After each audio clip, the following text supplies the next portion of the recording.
Hello everyone. इस video में हम यहाँ पर बात करने वाले हैं कैपजेमिनी के सुपरसेट हायरिंग्स के बारे में। यहाँ पर हमें टोटल दो प्रोफाइल्स देखने को मिल रही है। एक है कॉन्टेक्ट सपोर्ट ग्रुप CSG, एक है कैपजेमिनी एक्सेलर नोएडा 2025 ग्रेजुएट्स। तो इसमें यहाँ पर अप्लाई कर सकते हैं आप लोग। एंड दूसरा यहाँ पर है Capgemini network engineer Gurgaon off campus 2025 D1। ठीक है, तो ये दोनों को एक बार अच्छे से समझ लेते हैं। और जो सबसे बड़ा कंफ्यूजन हो रहा है वो है एलिजिबिलिटी क्राइटेरिया को लेकर। तो यहाँ पर मैं कुछ चीजें क्लियर करना चाहूंगा। तो देखो, सबसे पहले यहाँ पर हम बात करने वाले हैं कैपजेमिनी नेटवर्क इंजीनियर के बारे में, जो कि आज अनाउंस हुई है।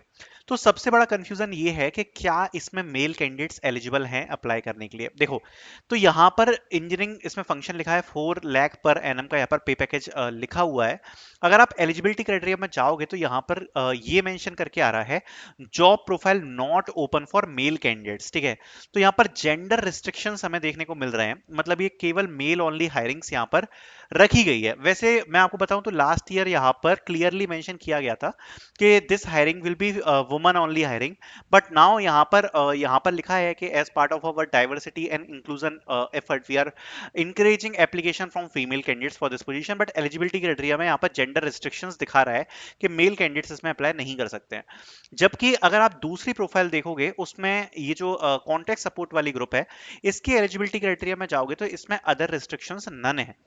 मतलब इसमें मेल और फीमेल दोनों को एलिजिबल रखा गया है दूसरी हायरिंग में, कॉन्टेक्ट सपोर्ट ग्रुप मतलब CSG में। ठीक है, तो ये जो दोनों प्रोफाइल्स हैं, पहले इनको थोड़ा सा समझ लेते हैं और उसके बाद हम चीजों को डिस्कस करेंगे। ठीक है, तो सबसे पहले यहाँ पर इतना आप समझो कि ये है अपनी कैपजेमिनी कंपनी। ठीक है, अब इस कैपजेमिनी कंपनी में डिफरेंट डिफरेंट पोजीशंस होती हैं और अपन उसको समझते हैं बैंड्स के थ्रू। तो एक होता है A3 बैंड, एक होता है A4 बैंड और एक होता है A5 बैंड।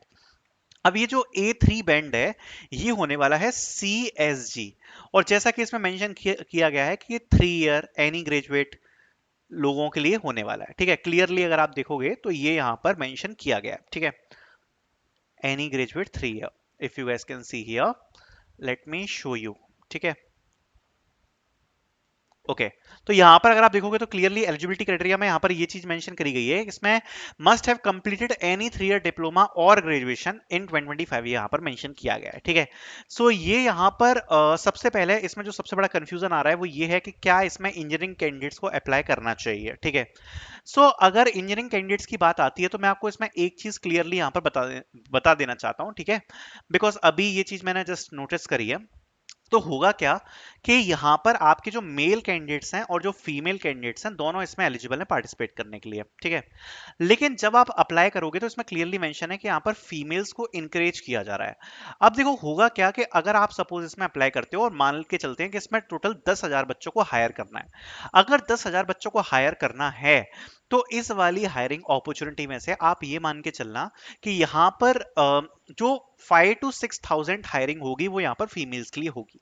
जो बाकी थोड़ी बहुत हायरिंग्स है 20%, 30% या 40%, वो यहाँ पर मेल्स के लिए होने वाली है। इवन जो एप्लीकेशन रेशियो होगा वो 20-80 होगा। मतलब देखो, सिंपल भाषा में समझाता हूं जिससे आपको समझ में आएगा कि मेल्स के लिए ये जॉब क्यों बहुत ज्यादा टफ बन जाती है। सपोज टोटल 1 लाख एप्लीकेशन आए, अब 1 लाख एप्लीकेशन है और सपोज 10,000 बच्चों की हायरिंग है। ठीक है, अब 1 लाख में से 80,000 मेल कैंडिडेट्स हैं और 20,000 फीमेल कैंडिडेट्स हैं। अगर हम मानते हैं कि यहाँ पर 10,000 में से 6,000 फीमेल कैंडिडेट सिलेक्ट हो रहे हैं और 4,000 यहाँ पर मेल कैंडिडेट सिलेक्ट हो रहे हैं, बिकॉज इन्होंने क्लियरली मेंशन किया है कि हम फीमेल्स को इंकरेज कर रहे हैं। अब 80,000 से 6,000 में आना, आप सोच सकते हो कितना ज्यादा डिफिकल्ट है कि 80,000 मेल कैंडिडेट्स में से 6,000, राइट, मतलब 10% से भी बिलो हो गया सिलेक्शन रेट। अगर आप फीमेल में देखोगे तो 20,000 में से 4,000, तो ये तो कितना ज्यादा इजी है, राइट। क्योंकि ये अगर आप देखोगे तो ये लगभग 20% हो गया। तो 20% सिलेक्शन रेट, और यहां पर अगर आप देखोगे तो 10% से भी कम सिलेक्शन रेट, मतलब 8%। तो अगर सपोज कोई एक लड़का अप्लाई करता है तो उसके सिलेक्ट होने के चांसेस 8% होंगे, फीमेल अप्लाई करती है तो 20% होंगे। तो हर 5 में से एक लड़की सिलेक्ट हो रही होगी, लेकिन हर 11 में से एक लड़का सिलेक्ट हो रहा होगा, तो ये यहां पर प्रॉब्लम आएगी। तो ये यहां पर आपको समझना जरूरी है। दूसरी बात, कैपजेमिनी एक ऐसी कंपनी है जो यहां पर शॉर्टलिस्ट करती है। शॉर्टलिस्ट करती है। तो अगर आप सपोज ये मान के चलो कि अगर 1 लाख बच्चे अप्लाई कर रहे हैं, तो ये बात भी आप मान के चलना कि इसमें अच्छी खासी शॉर्टलिस्टिंग हो जाएगी। अच्छी खासी शॉर्टलिस्टिंग हो जाएगी। अगर आप अप्लाई कर रहे हो इसका मतलब ये नहीं है कि आपको टेस्ट आ जाएगा। अगर आप लोग अप्लाई करते हो इसका मतलब ये बिल्कुल भी नहीं है कि आपको टेस्ट आ जाएगा। अगर आप इसमें अप्लाई करते हो तो यहाँ पर आपकी शॉर्ट लिस्टिंग होने वाली है। ये कॉग्निजेंट जेंसी की तरह नहीं रहने वाला, क्योंकि कॉग्निजेंट जेंसी में जो लोग अप्लाई करते हैं ऑलमोस्ट सभी लोगों को यहाँ पर जो टेस्ट होता है वो आ जाता है।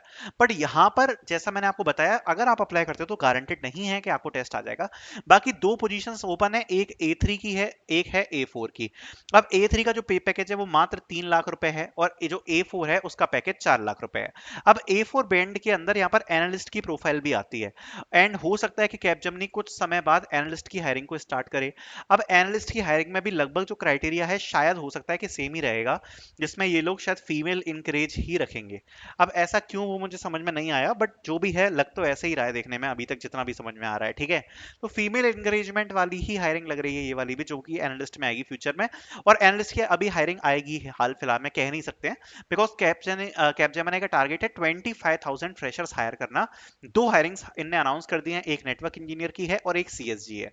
अब जनरली क्या होता है, जो नेटवर्क इंजीनियर की हायरिंग है और जो सीएसजी की हायरिंग है लगभग इक्वल पार्ट्स में डिवाइड होती है। मैं मान के चल रहा हूँ कि 5 से 6 हजार तो एटलीस्ट ये लोग सेलेक्ट करेंगे सीएसजी में, और नेटवर्क इंजीनियर में भी इतना नंबर हो सकता है। तो मेरे हिसाब से 12-13 हजार तो शायद ये लोग पोजीशंस ओपन यहाँ पर करे होंगे अभी यहाँ पर। ठीक है, तो ये एक बड़ी हायरिंग तो डेफिनेटली होने वाली है। बट अभी इसकी जो प्रिपरेशन है, कैसा आपका एग्जाम पैटर्न होगा, वो सब हम डेफिनेटली डिस्कस आगे की वीडियोस में करेंगे, एंड प्रिपरेशन वाली में भी करेंगे। देखो दोनों का जो पैटर्न है काफी अलग है, और यहाँ पर सबसे पहले मैं बात करूंगा नेटवर्क इंजीनियर और सीएसजी के बारे में। तो इनका एनालिस्ट वाले से टोटल अलग है। ठीक है, नेटवर्क इंजीनियर के बारे में अगर हम बात करें तो यहाँ पर इंग्लिश टेस्ट होता है सबसे पहले, जो कि आप कह सकते हो एक ग्रामर बेस्ड टेस्ट है। तो आप बोल सकते हैं ग्रामर बेस्ड टेस्ट प्लस यहाँ पर आपका एक कम्युनिकेशन असेसमेंट टाइप का ये टोटल एक इंग्लिश टेस्ट होता है, जो कि आपकी कैपजेमिनी में देखने को मिलता है। ठीक है, उसके बाद आपकी अगर आप इसको क्लियर कर लेते हो तो उसके बाद आपकी जो प्रोसेस है वो यहाँ पर स्टार्ट होती है। जबकि कैपजेमिनी में काफी सारे राउंड्स होते हैं, आप लोगों को पता ही है। तो अगर आप एनालिस्ट की प्रोफाइल देखोगे तो एनालिस्ट वाली के लिए यहाँ पर काफी ज्यादा राउंड होते हैं। उसका एक सिंपल रीजन है कि एनालिस्ट वाली प्रोफाइल में आपको A4 की पोजीशन मिलती है, A5 की मिलती है, A6 की मिलती है। इसमें यहाँ पर केवल आपको A4 की ही पोजीशन मिलेगी, A4 बैंड ही मिलेगा, जिसमें आपका 4 लाख का पे पैकेज होने वाला है। एनालिस्ट वाली में आपको A4 A5 A6 जैसा कि कॉग्निजेंट एजेंसी में है वैसा आपको पार्टिसिपेट करने का मौका मिलता है। इसलिए जो एनालिस्ट की प्रोसेस है वो डिफिकल्ट है, इसकी सिंपल है।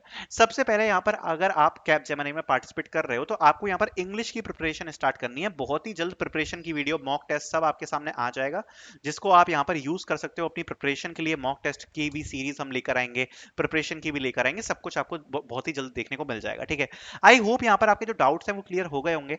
तो ये वाली जो अपॉर्चुनिटी है एनी ग्रेजुएट रखा है, मेल्स इसमें एलिजिबल है। एलिजिबिलिटी को लेके काफी कुछ कंफ्यूजन हो रहे हैं।